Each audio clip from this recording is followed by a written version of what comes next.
Puri police पक्षरु अनुष्ठित होई जेछि 89तम ओडिशा प्रतिष्ठा दिवस। स्थानीय पुलिस पड़ियाठारे अनुष्ठित होइथिला एही कार्यक्रम। पुरी पुलिस पक्षरु परेड करा जायथिबा बेले पुरी एसपी पिनाक मिश्र मुख्य अतिथि रूपे जोगदेई अभिवादन ग्रहण करिबा सह मान्यवर मुख्यमंत्री एवं राज्यपालक वार्ता पठन करिथिले।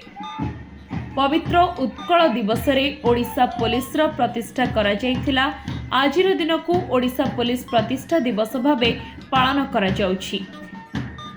पुरी पुलिस पक्षरु आयोजित प्रतिष्ठा दिवस कार्यक्रम रे पुलिस विभागर अनेक पुलिस कर्मचारी को पुरी एसपी संबर्धित करथिले।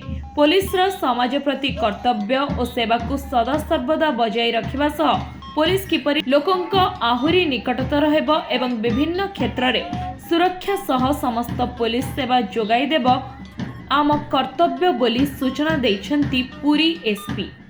उत्कल दिवस अभिनंदन और शुभेच्छा जनाऊँ।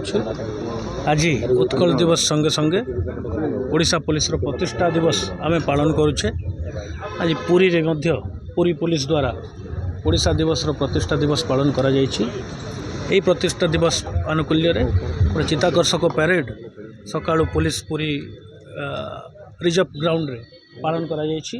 आज दिन रे आमे पुणी थरे प्रतिबद्धता सहित लोकों को विश्वास भाजन हाँवाई निजको निजे शपथ नहींचु जे ओडिशा पुलिस जमती विगत 89 वर्ष धरी निरंतर सेवा जोगाई आसी ओडिशावासी को आगामी दिन रे मध्य से भाव में निरंतर सेवा एवं उत्तम सेवा पुलिस सेवा जोगाई दब एथिपाई आमे प्रतिश्रुतिबद्ध।